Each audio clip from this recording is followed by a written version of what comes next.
So my story is quite a bit less complex than the last one that we just heard. What a great presentation, by the way, Trevor. That was fantastic. Lots of good stuff there. So for my message today, I'm going to summarize a little bit about who Garrington Capital is, why businesses would look at alternative sources of financing from traditional sources, which effectively are the banks here in Canada, and to just tell you about some of the lending services that we have in some detail. So I'm going to put my glasses on so I can see some of my notes here. So as I said, Garrington Capital is an alternative lender, and what does that mean? We're alternative to the banks. We're business-to-business lenders. We've been doing this for quite some time. We've been in the business for 23 years. Our firm was established in 1999 under a different brand, Liquid Capital. They're based here in the Toronto area, North York, so maybe a few of you have heard them. Liquid Capital was primarily known for financing factoring deals. And then we effectively bought the business and evolved it into a much bigger business, providing different types of loan services than just factoring. And so henceforth, we changed the name to Garrington Capital. So over that time period, the business has managed to develop and fund approximately $6.3 billion in loans over that time, over the 23-year period. So our outreach is right across North America. We are based in Toronto, as I said, North York, Ontario. We have a U.S. head office as well in Chicago, Illinois. We have regional offices that are primarily small, offices with salespeople, so loan origination people in Montreal, Winnipeg, Vancouver in Canada. And then in the U.S., we have locations in Dallas, Texas, Buffalo, New York, and Westport, Connecticut, which, again, is somewhat strategic because we're trying to cover off, developing loan businesses in each of the areas. So we have in Canada, Quebec, Ontario, and West covered. We haven't really made it out to Halifax just yet in the Maritime provinces. And then in the U.S., it's the same. We're trying to cover all the quadrants of the country there. The team is made up of 70 people, and we primarily focus on three main areas, which is underwriting loans, operations, so the collection and monitoring of the loans that we put in place, and then, of course, loan origination, which is something that I do. We have a couple of very simple philosophies, and again, it sounds very basic, but our whole approach is really trying to win by not losing. And what we mean by that, we're very centric around underwriting. That's really one of the key components of our business. It's the most robust piece of our business. They are all accountants by trade, obviously, and we built up a team over the last 5 years that I would say is fairly competitive with any of the other major commercial lenders out there. They're a very experienced team. Our credit team consists of 6 people that have all been in the business in excess of 25 years, and then they have a support group, and so the credit team altogether is about 20 people deep. I think we have a very broad spectrum of professionals that have experienced a lot of different underwriting scenarios, and they're very good at isolating assets that we can lend against in order to get businesses money that they need for their business to move forward, whatever that may be. I gotta switch this.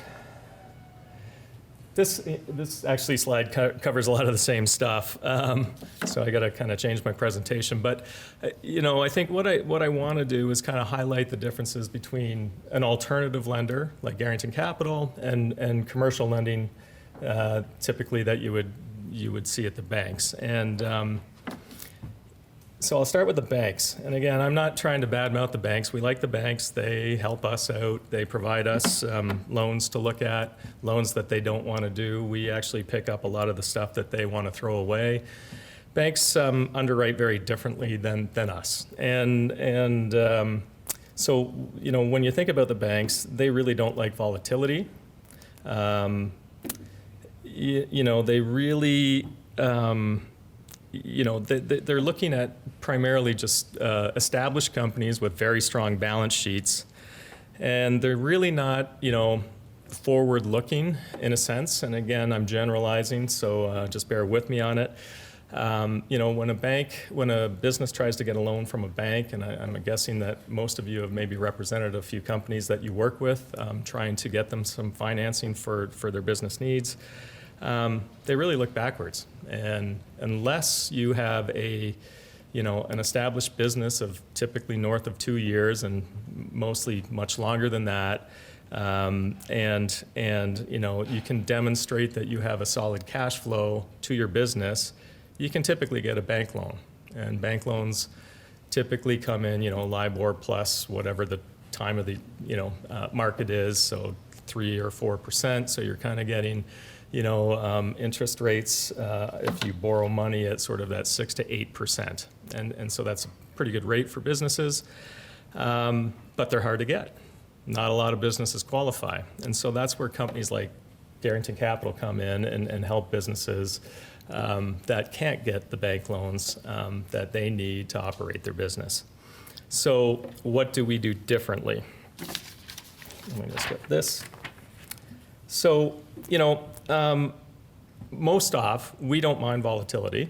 And again, that's how we exist. And so with that volatility, we tend to, embrace it, we'll take it on, but then of course we're going to charge a little bit more. Now again, we recognize that we can't be, charging too much because we can't tank a business.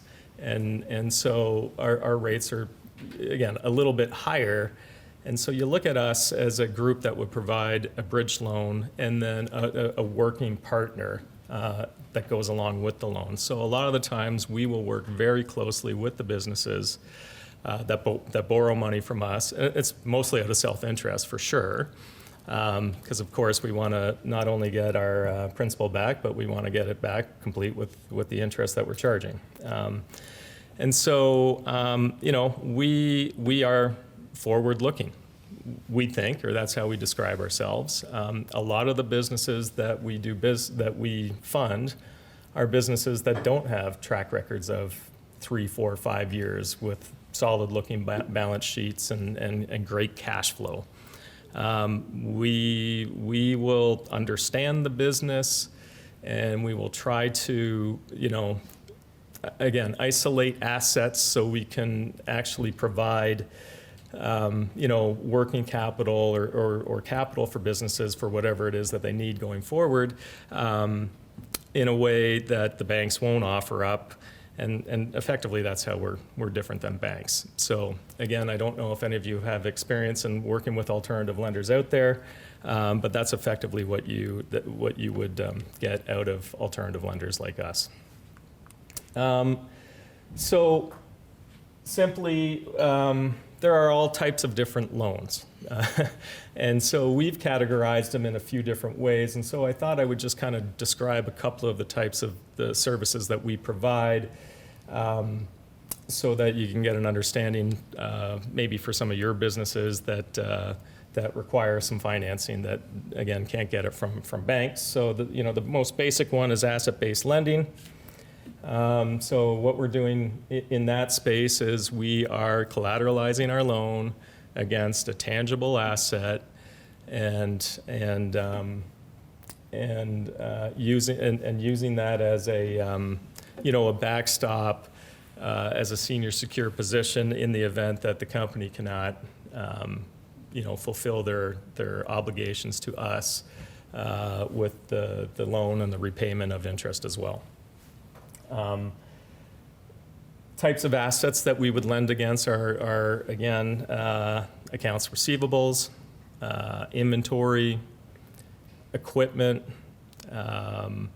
buildings, real estate like property, all tangible things that we could take possession of and sell it to get our principal back if the event happens that the business that we lend to does not have the ability to repay us. The second area that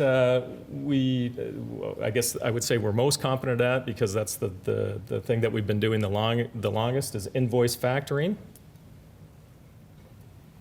Does everybody know what invoice factoring is here? I just want to try to get a sense of that. I know a couple of people do, but I just don't know if a lot of people have never heard of this term. So what invoice factoring is that we will advance money to the borrower and we will take possession of their accounts receivables from the debtor that they have at a discounted rate.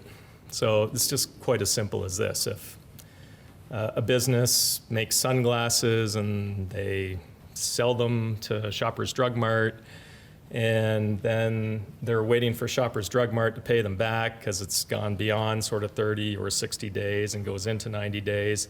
A lot of these smaller businesses, they cannot get money to pay their employees because they haven't got their accounts receivables. They can't buy new material to make new sunglasses. They can't pay their distribution channel on moving it from their warehouse to the Shoppers Drug Mart. So that's what factoring is. We'll come in, we'll do full notification to Shoppers Drug Mart to say we've taken possession of the accounts receivable to the sunglass company that you bought this inventory from. Are you willing to pay us instead of them? And typically, it's a common transaction, and very much so in the US, but also in Canada as well. So we're just advancing money against accounts receivable, or we're buying accounts receivables. The next area is equipment financing, and it's as simple as that. There's a lot of businesses that have big pieces of equipment. There's a couple of different areas that you can look at it, but I'm really generally talking about things like Caterpillar equipment, yellow steel, tractors, backhoes, that type of thing. They hold incredible value. They don't depreciate a ton, and they're of great value to lend against. But we also lend against other types of equipment, like in manufacturing plants. Food processing plants is a really great equipment financing type of business for us. Equipment for food processing is very transferable between different types of food processing businesses, so that it's quite easy to get off of. So that's kind of what we look for too. The last two areas are kind of interesting ones. So specialty lending, it's kind of like something that doesn't fit anything else. They're unusual loans, and so we've called it specialty lending. I don't know if we coined the phrase, and I don't even know if the rest of the industry recognizes it that, but I'll give you an example of a deal that we worked on. I guess it was 2 years ago, and it was with a Canadian investment bank that had to have regulatory capital, and they just went past their limit and they didn't have enough regulatory capital. And so we did a $40 million loan over a 6-month period until they could get their reg capital back up. And it wasn't like kind of a longer interest sort of payment, but it was more of a, if you do this for us, we'll pay you X. So it was kind of like a simple trade, so to speak. So specialty lending would also be kind of like for businesses trying to for acquisitions of other businesses is kind of how we would categorize that as well. So we do finance those types of transactions as well. And then lender finance. Lender finance is effectively us lending money to other lenders. So where we do a lot of that would be to factoring companies.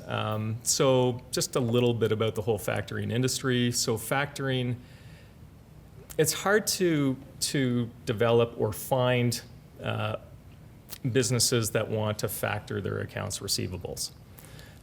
It's picking up the phone and calling every single business in your neighborhood, dropping off flyers. It's very like old school selling. And there are a few good ones out there across North America, but it's very fragmented. And so because we know the business and because we typically have capital, we're willing to work with other lenders to try to create an arrangement with them.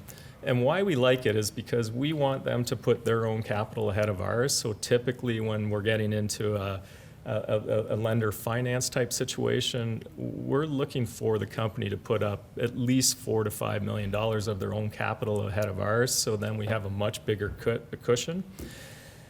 If anything were to go wrong. So effectively, our LTVs in that space, when we can get them, and we love the space, it's one of our favorite areas, they go as low as like 40 or 50% LTV. It's pretty low, right? And so it's pretty secure, and we love that. So basically, those are some of the ideas that we do. I'm not going to go through all this, of course. There's a lot of little details there. Really what you're looking for is just maybe some of the different sectors that we would lend into. There's a lot there, and so this is all available to you, and I'm not going to explain the whole thing to you over this presentation, but you can have a look at it when you get the presentation. So I thought maybe what I would do is tell you about a couple of types of businesses that we don't finance. Let me just see where I put that.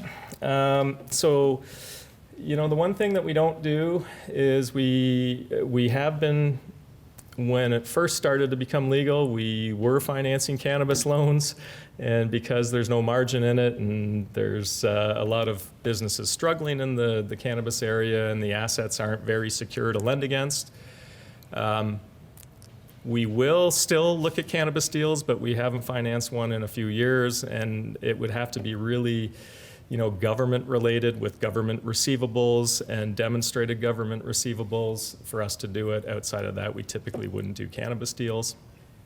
I just tried to pass through a cryptocurrency deal the other day, and I know nothing about it, and neither does our credit team. So our credit team is a little bit older. However, we do have a young gentleman in our group. He's 35. He's quite a bright young man.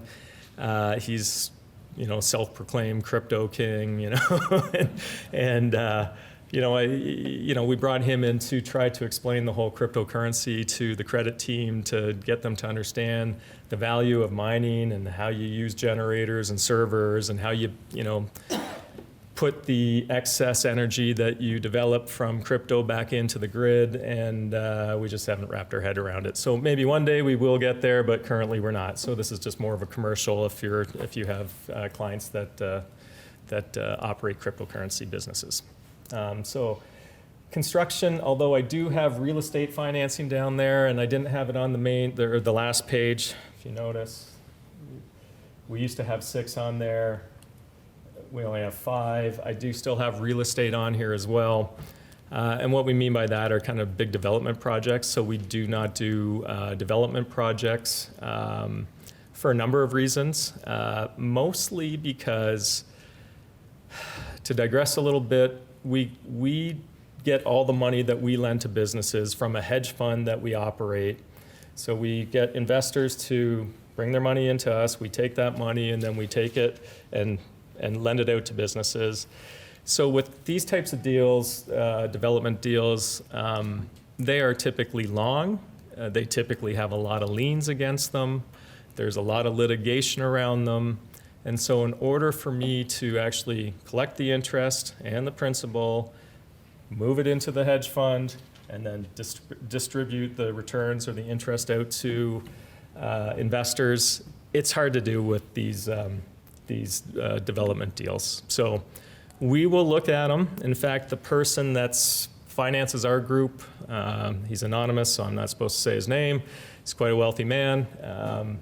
He owns, I think, 3,000 units of apartments and condos in downtown Toronto. amongst as one of his businesses. He's got 10 car dealerships and a whole bunch of other stuff. He's an expert, of course, at it, and we do present every single deal that comes to me to him. So again, if you do think that you could utilize our services and you do have development deals, real estate development deals, I would encourage you to send them through. It's probably highly unlikely that we would ever finance them, but I can, put it in front of the eyes of someone that actually does this for a living and actually has, other sources of financing that might be a potential for your clients. So just a general idea about some of the businesses that we do and do not do. I put this up here. Richard, quick question. Yeah, go ahead. Is it all, there's typically, you're all senior debt? Or- Yes, sorry. Yeah, I was going to come to that, but yeah. Yeah, we primarily do senior debt.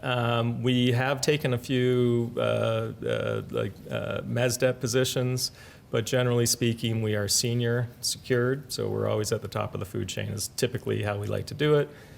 Again, we just feel like we're in a better control position. Yeah. Just one second Yeah. question.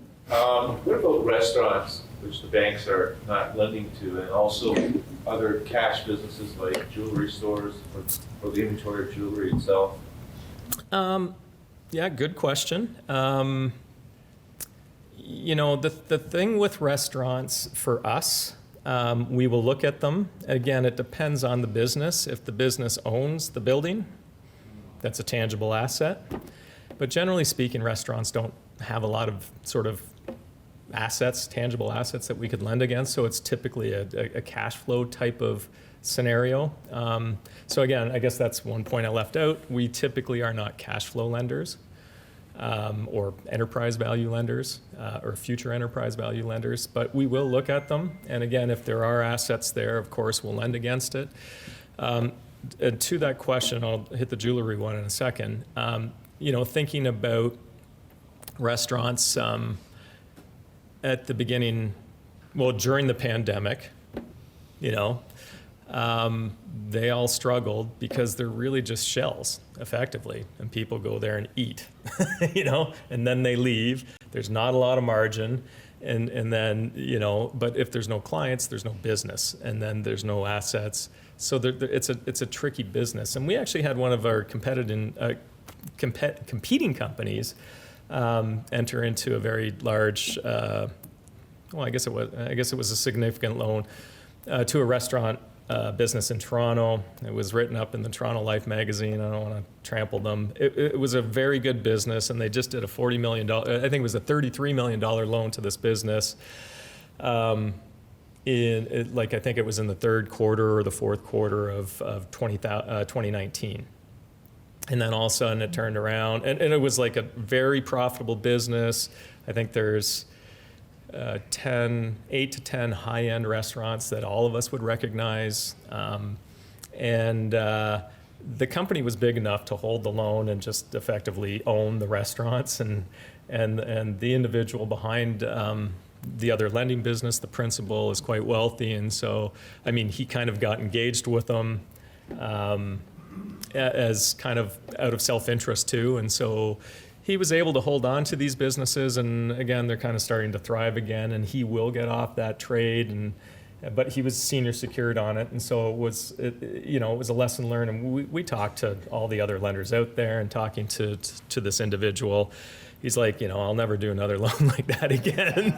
But, and they're more cash flow lenders. And so that was kind of their forte, right? And so, his whole story was, never again, but man, it's working out great now, So I guess, part of the point is that, we don't do everything when it comes to lending to other businesses, but we do know a lot of other businesses that do types of loans that we don't do ourselves. So again, we can kind of direct you to different lenders out there, again, if you can't get loans from the bank. And then jewelry business, I don't have experience in that one. I'd have to kind of go back and ask to see if we've ever done anything in the jewelry business. like again, that would typically be lending against inventory. And the tough thing with jewelry is that it's hard to know where the inventory is going to be. It can move and it can walk.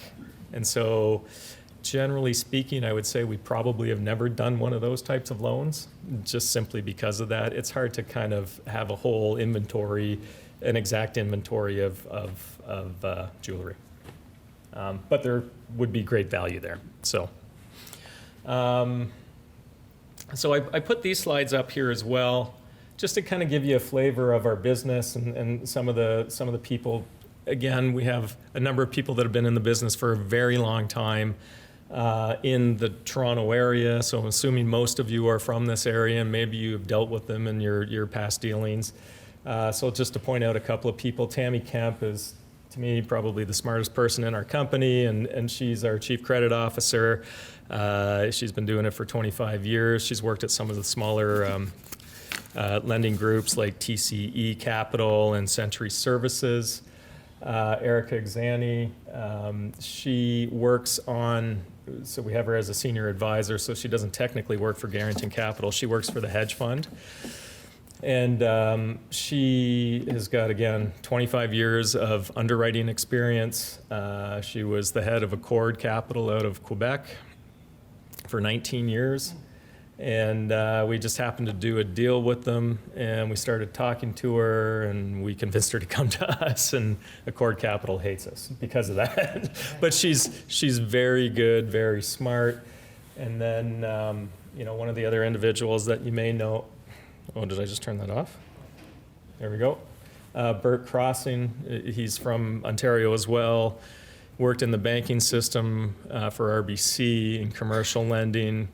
I worked at Wells Fargo. Calidus Capital is another big name that maybe you have heard of. Calidus is an alternative lender as well. So again, great experience. So again, because my story is pretty simple, I put some of our people up there. Here's some of the companies that all of us have worked for throughout the course of our 10 years at various companies. Where do I want to go with this one here?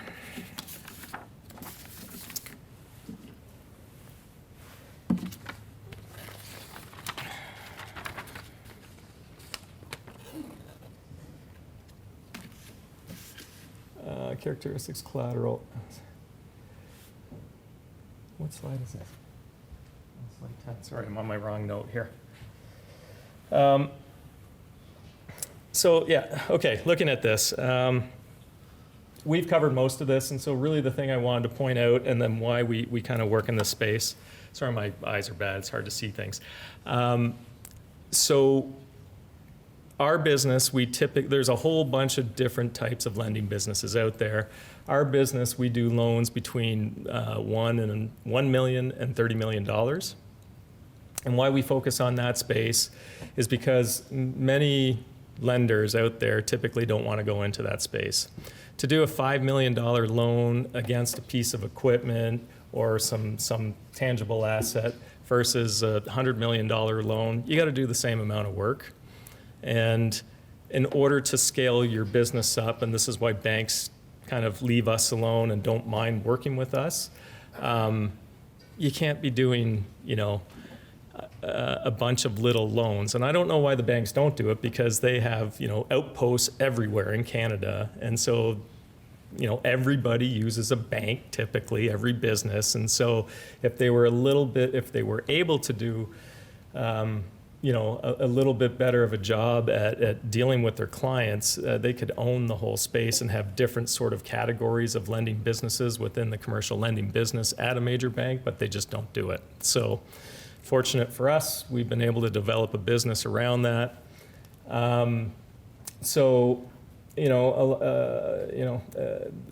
It's even more so in the U.S., where a big chunk of our business comes from. The regional banks there, they're all doing loans up in the sort of the, $50 to $200 to $300 million range. And a lot of the businesses don't like doing these small little loans. So our whole approach is consolidating and as much as we can. So we're always looking to acquire businesses so that we can get to scale for the assets that we raise in the hedge fund in order to, be able to, get as many looks at loans out there as best we can by having a lot of people. So that's kind of our business model and our approach.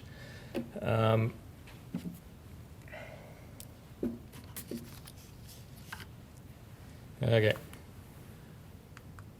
So I just want to talk a little bit about our loan origination team. That's what I was leading into here. And just to kind of give you an idea about the scale that we have. And you can see the numbers there. So we closed last year in 2021, 52 transactions. But we had to look at 651 different deals in order to whittle it down to get to 52 loans that we were able to finance. And so, it's a tough business. So we are discarding a lot of businesses right now. To give you an example, our current, we have a bit of a number on the right-hand side there about the amount of deals that we're looking at. I sit on a pipeline deal call, 2 of them every week, and the U.S. pipeline call is on Mondays, and then on Wednesdays we do a Canadian one. The U.S. pipeline currently consists of 85 different loans that we're looking at approximately, if we were to fund all of it, $1.1 billion. And the Canadian pipeline is, what is it? I think we have $300 million of deals that we're looking at, and it's about, I think, 35 different deals currently. So there's a need for our business, obviously. I mean, that's the telltale sign of banks really not financing businesses. And really, that's kind of why I'm standing here and trying to talk to you about what it is that we do and showing our experience in the business. If you have businesses that you're representing that need to get financing for whatever they need the money for, working capital, for expansion, to acquire another business, it's very hard to get a loan from the bank. BDC is better. They're very good at it. Their rates are a little bit better than ours. But again, their criteria is fairly strict as well. Again, I think there's a place for all of us in the lending business.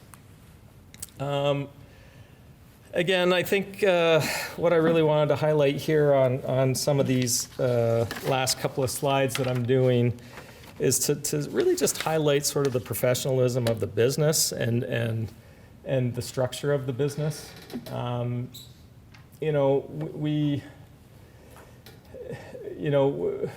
Our credit team talks daily. The senior credit team, along with the ancillary team, they talk daily about the loans that we're looking at and just sort of the transactions that are taking place during any given day of the week. The credit team will sit for a month, and it takes usually a day, maybe a day and a half, the senior credit team, and they will look at every single loan, and they're looking for things such as they're evaluating problem files, changes to the asset values of the businesses or the collateral that we're lending against, review all the financial conditions in terms of all the loans, and they're also obviously looking for breaches and covenants and trying to understand, do we act on our senior's position, or do we work with the business that we're lending money to? And just, I think the thing that everybody wants to know when we kind of get into a loan agreement with them, we're not in the business to acquire and either sell it and try to make a profit that way, because then no one would ever come to us. We never really act on our senior position. It's very rare, but we have it. So we work with businesses. I got a good example of that. We work with a home building company in Ontario. They're a module home builder. They're very seasonal. Their business model, which we never really agreed with, but we like the business because they do good quality homes and they have a great. They've been in business for a long time and they have they win a lot of awards. But they don't. They take a very small deposit and they take the rest of the money upon delivery. And so delivery is seasonal in Canada, especially in Ontario and just north of Toronto in the Barrie area kind of thing. And there's a couple of home builders up there. I don't know if you are recognizing what the company I'm talking about. But, they go through times where they need money badly to pay their employees, to buy new material, and they just have no revenues. And then they get this glut of revenues at a different period of time in the year. And again, a business that's been in operation for, I think, 15 years, and they can't get a bank loan. So we come in, I think we've almost made them bankable. We've reduced our rate with them. I think we originally started because we didn't understand their seasonality and the cyclicality of their business. And, our rates, I think, at the beginning started around 18%, and that's not very common with us. That's very high for us. But as we started to understand their business and we understood that they're very honest people and they work with us and they would explain when they were having problems and they asked for a bit of a reprieve, those are the types of businesses we love. And so we've gotten it down, not to a bankable level, but they're doing, 10% financing with us, which is not a lot more than the bank, but then they get our sort of expertise in helping them manage their business. So that's kind of an example of sort of, the way that our group works. Portfolio management and risk management. And again, it's really just, again, to impress upon the group here that our group is very structured and, we look at the loans constantly. We're always looking at the bank accounts and the cash flow of the businesses. And so, we really work closely with our debtors. I put a couple of deals on here, and I'm kind of up against my time here. So I'm not going to take you through all of them, but everyone has access to them. But really I got 3 examples of live deals that we've done. Of course, the company names are not on there. So just to kind of flip through it, so I got it like each of the different sort of categories that I mentioned to you, a written description of deals that you can look at and refer to. I have many more if any of you have interest that I could provide to you, no problem, just so you can get a sense of the types of deals that we do in the event that you have clients that would be interested in trying to utilize our services. So I guess I'll just leave it at that, and if anybody's got questions, I'd be happy to answer. In the main, do you typically take principal guarantees? Good point. Yes. So we do like to do principal guarantees, and why we like to do that is just to, align ourselves with the owners of the business. So we don't always do it, but we do encourage it, and a lot of the times we have to. A lot of the times we're financing businesses, Paul, that don't have, a demonstrable good cash flow. But because we understand their business and we think that they're going to be able to achieve the repayment of principal and interest, no problem, because we see kind of, their counterparties that are going to do business with them, we'll enter into those agreements with them. But a lot of times they may not have enough assets to cover their ask, so they'll pledge some of their own personal assets. So in fact, we've lent against like a private jet. We've lent against not a cottage. I would say it's a compound in Muskoka. We've lent against personal accounts, like of securities of stocks and bonds. So when businesses are willing to do that, then we really kind of know, okay, they're in business to actually make this thing work, and they're not going to give up their cottage in Muskoka or their private jet. Those are extreme ones.